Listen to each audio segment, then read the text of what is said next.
Hai semuanya, gimana kabar kalian? Semoga selalu dalam keadaan baik. Jadi welcome back teman-teman di Andre Grayson Channel, dan ini adalah segmen analisa pagi, segmen di mana kita akan mengulas untuk update news dan juga pergerakan dari market, khususnya market Bitcoin. Teman-teman, Bitcoin tadi pagi sempat hit ya level 48.000. Setelah itu langsung dibanting turun ke 45.000, dan saat ini pergerakan dari Bitcoin berada di kisaran level 46.120. Jadi pagi tadi ada narasi yang cukup mengagetkan datang dari Twitternya SEC. US Security and Exchange Commission itu nge-tweet bahwa ya sudah di-approve untuk Bitcoin ETF-nya dan sudah akan dicatatkan di semua bursa efek nasional yang terdaftar. ETF Bitcoin disetujui dan akan tunduk pada pengawasan dan tindakan kepatuhan yang berkelanjutan untuk memastikan perlindungan investor yang berkelanjutan. Jadi event ini di-tweet jam 5 pagi tadi, waktu Indonesia Barat, teman-teman. Nah, setelah itu tidak berlangsung lama, 10 menit 15 menit kemudian Gary Gensler membuat klarifikasi bahwa akun Twitter dari SEC telah disusupi dan tweet yang tidak sah telah diposting. SEC belum menyetujui pencatatan dan juga perdagangan produk yang diperdagangkan di bursa Bitcoin Spot. Jadi maksudnya Bitcoin ETF yang tadi di-tweet oleh SEC, teman-teman, itu ternyata diklaim sudah disusupi atau kena hack lah istilahnya. Itu bikin market yang sebelumnya optimis, Bitcoin naik ke 48.000 langsung terjun bebas setelah klarifikasi dari dari Gary Gensler ya teman-teman. Jadi kita akan mulai pembahasan dari market dari kalender ekonomi terlebih dahulu. Jadi ya itu kondisi dari market menjelang ETF approval itu penuh dengan drama ya. Dan hari ini masih akan ada beberapa news dari kalender ekonomi, salah satunya adalah crude oil inventory. Jadi news hari ini mungkin nggak terlalu gimana-gimana ya teman-teman. Kemarin juga kita udah dapat data soal ekspor import yang sesuai dengan forecast. Kemudian juga ada data soal trade balance dari Amerika Serikat yang masih negatif, teman-teman. Jadi ya kondisi perekonomian masih kurang baik untuk saat ini. Kalau kita perhatikan dari beberapa news yang lain, teman-teman, ini aku ajak kalian melihat siklus dari Bitcoin saat ini ya.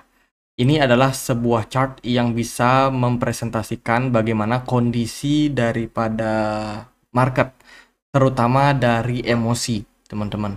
Ingat saat ini posisi kita itu lagi coba untuk running dalam tren penguatan setelah tahun ini, tahun 2023, tahun penuh Bitcoin sudah rally sampai 170%-an lebih, teman-teman. Dan sekarang kita sudah berada di fase disbelief. Ya, fase puncaknya disbelief dan akan mendekati sama yang namanya fase koreksi berikutnya. Dan kalau teman-teman misalkan cek dia dari Fear and Greed Index, kita akan coba lihat ya. Saat ini kondisi dari market setelah aku pantau kemarin itu extreme greedy. Extreme greed, teman-teman, berada di posisi 76.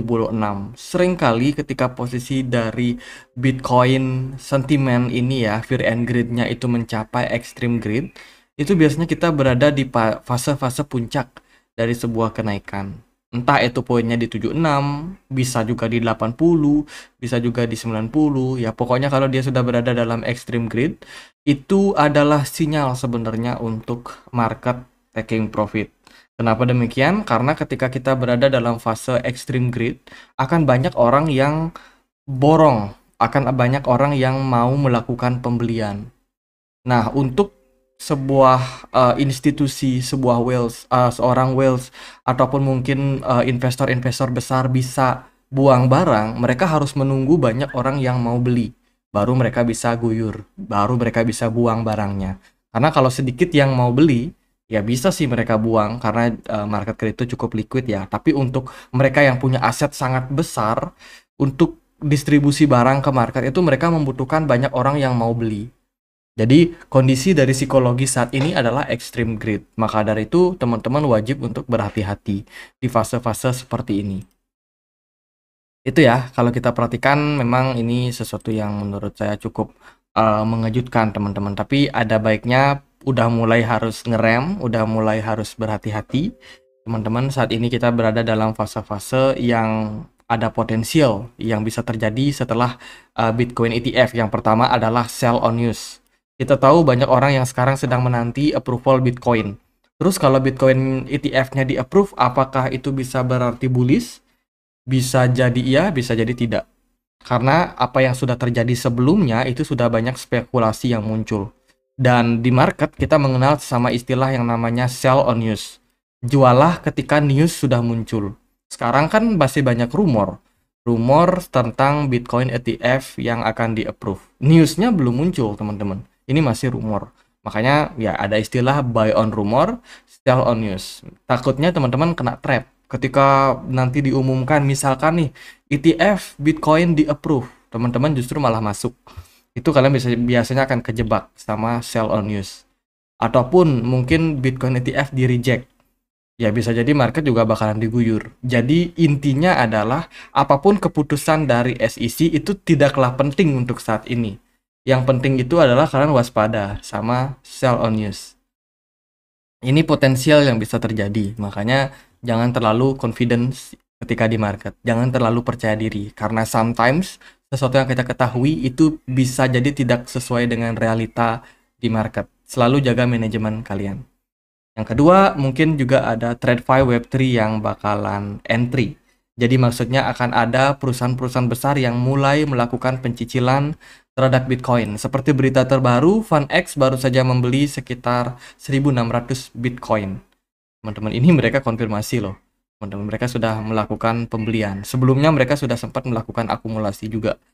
Jadi FunX pelan-pelan udah mulai cicil.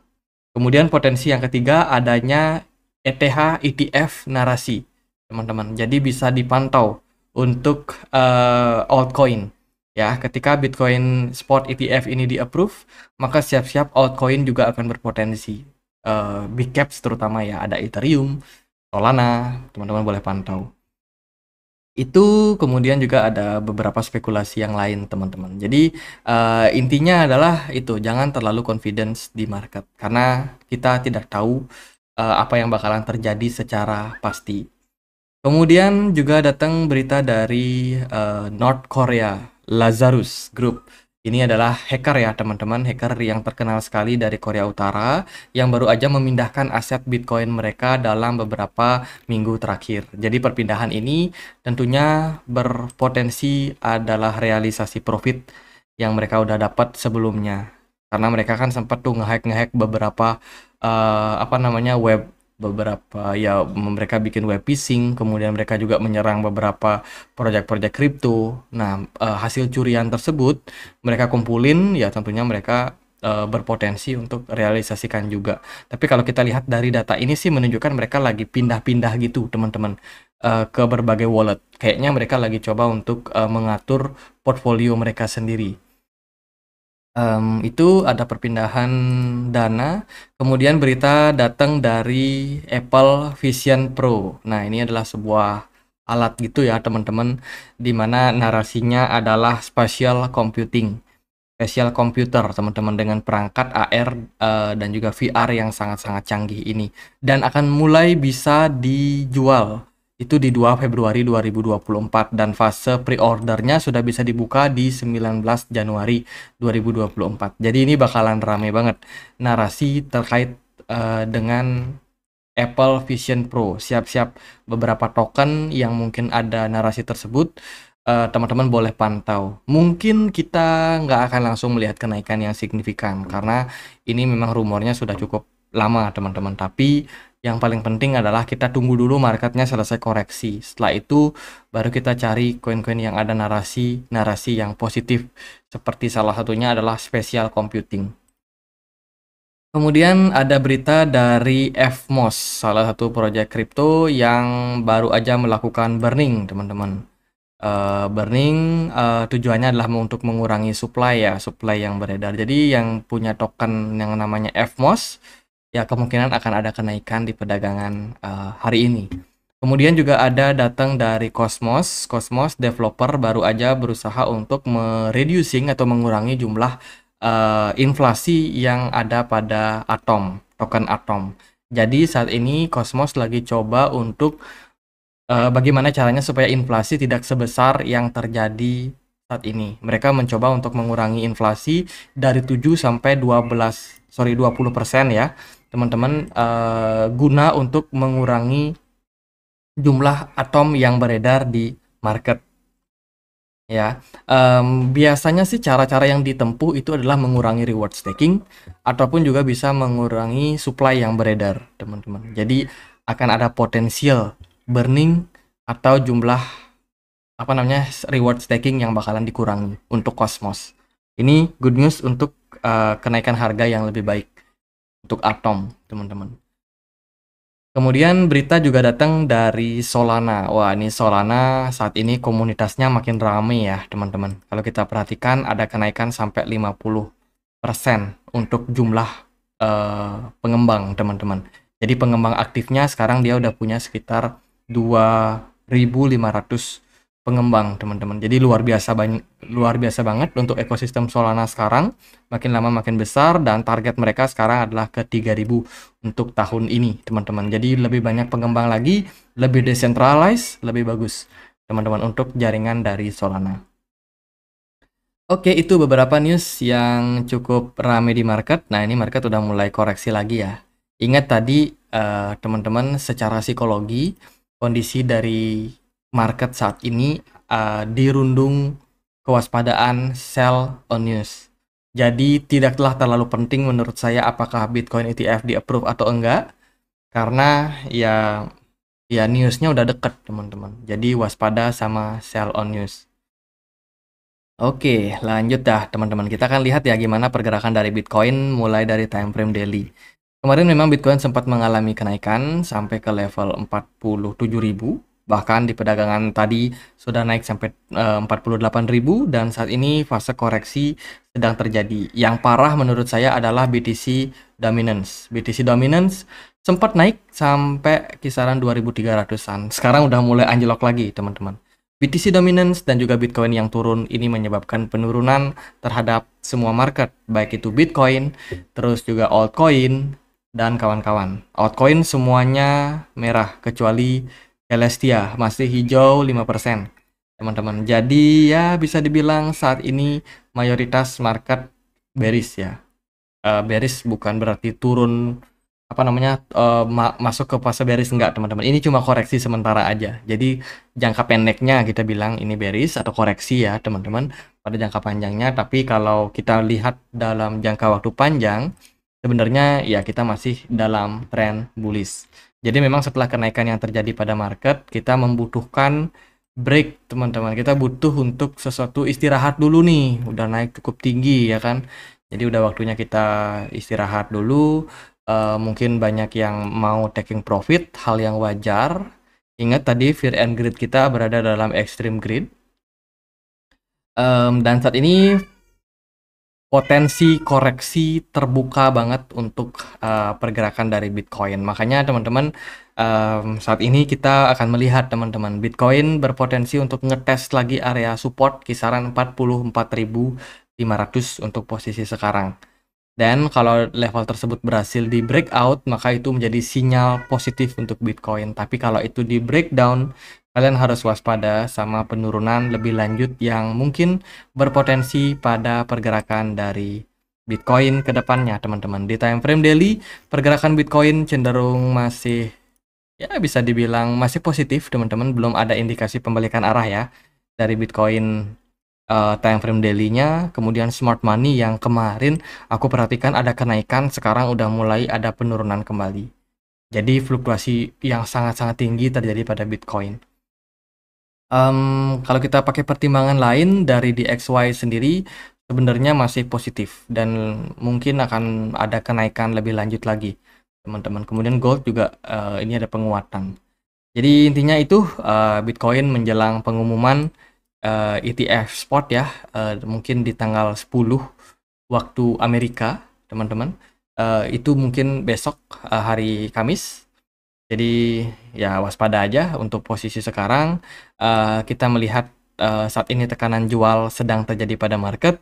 apakah Bitcoin bakalan kembali ditendang naik mungkin ke 50.000 atau enggak, itu masih tersimpan potensinya ya, tapi sekali lagi kita kemungkinan berada di fase-fase akhir kenaikan yang mungkin bisa kita manfaatkan. Jadi alangkah baiknya kalau memang udah cuan, udah sempet beli di harga bawah kemarin, mau realisasikan profit, boleh-boleh aja teman-teman, karena kita masih kemungkinan dalam tekanan jual setelah kenaikan di tahun 2023. Jadi koreksi wajar istilahnya. Jadi paling gitu aja buat posisi Bitcoin saat ini. Kalau dari saya melihat ya itu Bitcoin ETF apakah dapat di-approve atau enggak itu tidak lagi terlalu penting, teman-teman. Jadi kalau jangka panjang itu cenderung bagus ya, karena kan banyak investor yang bakalan masuk ke depannya. Tapi kalau jangka pendek, waspada sama sell on news. Oke gitu aja, semoga video kali ini bisa bermanfaat. Bila mana ada pertanyaan lain, ada koin lain buat dibahas, kalian bisa banget tulis di kolom komentar channel YouTube ini.